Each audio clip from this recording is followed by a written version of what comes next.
പറഞ്ഞാൽ ആരെങ്കിലും വിശ്വസിക്കുമോ? ഇത് മമ്പുറന്നങ്ങൾ പാപ്പന്റെ കാലത്ത് മമ്പുറന്നങ്ങൾ പാപ്പ ഉപയോഗിച്ചിരുന്ന വടി. ഇത് മർക്കസുൽമ ദർസ് അലനല്ലൂരിലാണ്. ഇപ്പം അവിടുത്തെ വിദ്യാർത്ഥികൾ പറയാണ്, ഉസ്താദെ നിങ്ങൾക്ക് ഇത് എല്ലാവർക്കും കാണിച്ചു കൊടുക്കണം, ഞങ്ങളുടെ ദർസിൽ മമ്പുറന്നങ്ങൾ പാപ്പന്റെ വടി ഉണ്ട്. ഇത് അലനല്ലൂർ ജുമാ മസ്ജിദിലാണ്. ഇവിടുത്തെ ബഹുമാനപ്പെട്ട അൻവർ ഉസ്താദ്, അൻവർ ബാക്കവി ഉസ്താദ്, ഞങ്ങളുടെ മർക്കസുൽമ ദർസിലെ ഒക്കെ മെയിൻ മുദരിസ് ആയിട്ടുള്ള ബഹുമാനപ്പെട്ട ഉസ്താദാണ്. ഇൻഷാ അള്ളാ അതുപോലെ തന്നെ മമ്പുറന്നങ്ങൾ പാപ്പാന്റെ ഒരു മരക്കഷ്ണമുണ്ട്. ഇൻഷാ ഇതിനെ കുറിച്ച് ഉസ്താദ് തന്നെ പറഞ്ഞു തരും. ഉസ്താദ് ഇത് സംഭവം എങ്ങനെയാണ്? ഇത് പറഞ്ഞാൽ ഈ പള്ളിക്ക് ഒരു 500 ചില്ലാൻ വർഷത്തെ പഴക്കമുണ്ട്. അപ്പം അത് മമ്പുറത്തങ്ങളുടെ കാലത്ത് ഇവിടെ പള്ളി രാത്രിയിൽ ഇശാസ്കാരം കഴിഞ്ഞ് പോയാൽ പിന്നെ സുബൈക്ക് വരുമ്പോൾ പള്ളി പൊളിഞ്ഞെടുക്കുക. അന്നൊക്കെ ഓലൻ്റെ എന്തായിരിക്കും, പള്ളി ആയിരിക്കുമല്ലോ.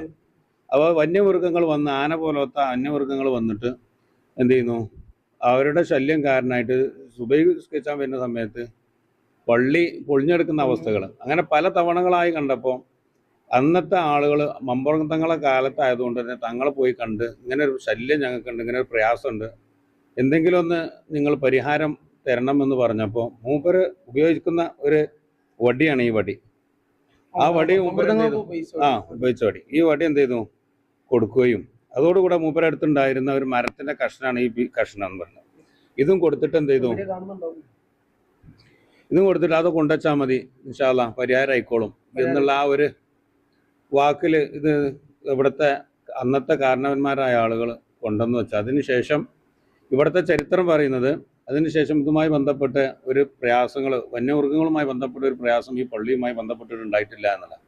മാത്രമല്ല ഈ മഹല്ലത്തിൽ അതിൻ്റെ ഒരു ബറക്കത്തും അതിൻ്റെ ഒരു റാഹത്തും ഈ മഹല്ല് നിവാസികളിലൊക്കെ ഇന്നും നിലനിൽക്കുന്നു എന്നുള്ളത് വലിയൊരു കാര്യമായിട്ട് നമ്മളൊക്കെ കാണുന്നുണ്ട്. മാഷാ അല്ലാ മാഷാ അല്ലാ. മണ്ണിനെ തേടി മനുഷ്യനെ തേടി സമസ്ത 100ാം വാർഷിക പ്രചരണത്തിൽ നമ്മൾ മർക്കസുൽ മദർസ അലനല്ലൂരിലെത്തിയപ്പോൾ ഇങ്ങനെയൊക്കെ നമ്മൾ തേടി ഇറങ്ങിയപ്പോഴല്ലത് നമ്മൾ അറിയുന്നത്. അൽഹംദുലില്ലാ. അതുപോലെ തന്നെ ഈ ദർസിന്റെ പ്രത്യേകത എന്ന് വെച്ചിട്ടുണ്ടെങ്കിൽ 19ഓളം വിദ്യാർത്ഥികൾ പഠിക്കുന്ന ദർസാണ് ഇത്. മർക്കസുൽ മദർസ് എന്ന് പറയും. ബഹുമാനപ്പെട്ട ഫരീദ് ഉസ്താദ് നിർമ്മിച്ചതായ, ബഹുമാനപ്പെട്ട ഫരീദ് ഉസ്താദിന്റെ അനുഗ്രഹത്തോട് തുടങ്ങിയിട്ടുള്ള ദർസാണ്. ഉസ്താദ് 18 വർഷമായല്ലോ അല്ലെ ഉസ്താദ്? 18 വർഷം. അൽഹംദുലില്ലാ. കേരളത്തിനകത്തും പുറത്തും ഉസ്താദിന്റെ ശിഷ്യന്മാര് ദൈവത്തായിട്ട് ഫൈലിമാരുണ്ട്, ബാക്കവിമാരുണ്ട്, അതുപോലെ തന്നെ നിരവധി ബിരുദധാരികളായിട്ടുള്ള വിദ്യാർത്ഥികൾ ഇവിടുന്ന് ഇറങ്ങിയിട്ടുണ്ട്. മാഷാ അല്ലാ അൽഹംദുലില്ലാ. വളരെയധികം സന്തോഷം ഇവിടുത്തെ വിദ്യാർത്ഥികളെ കണ്ടപ്പോൾ. അതുപോലെ തന്നെ ഇവിടെ വിശാലമായ IT ലാബ് അല്ലെ, കാര്യങ്ങൾ വിശാലമായ IT ലാബ്. അതുപോലെ തന്നെ പറഞ്ഞോളൂ, ഇവിടുത്തെ ആളുകളാണ് ലൈബ്രറി ഉണ്ട്. അതുപോലെ തന്നെ ഒരു കുട്ടികൾക്ക് സൗകര്യമായിട്ടുള്ള എല്ലാ കാര്യങ്ങളും ഇവിടെ ദർസിലുണ്ട്. അൽഹംദുലില്ലാ. ഇനിയും വെച്ചോടി ദർസ് അല്ലാഹു സുബ്ഹാനഹു വ തആല അഭിവൃദ്ധിയിലാക്കട്ടെ എന്ന് പ്രാർത്ഥിക്കുകയാണ്. ഇൻഷാ അല്ലാ.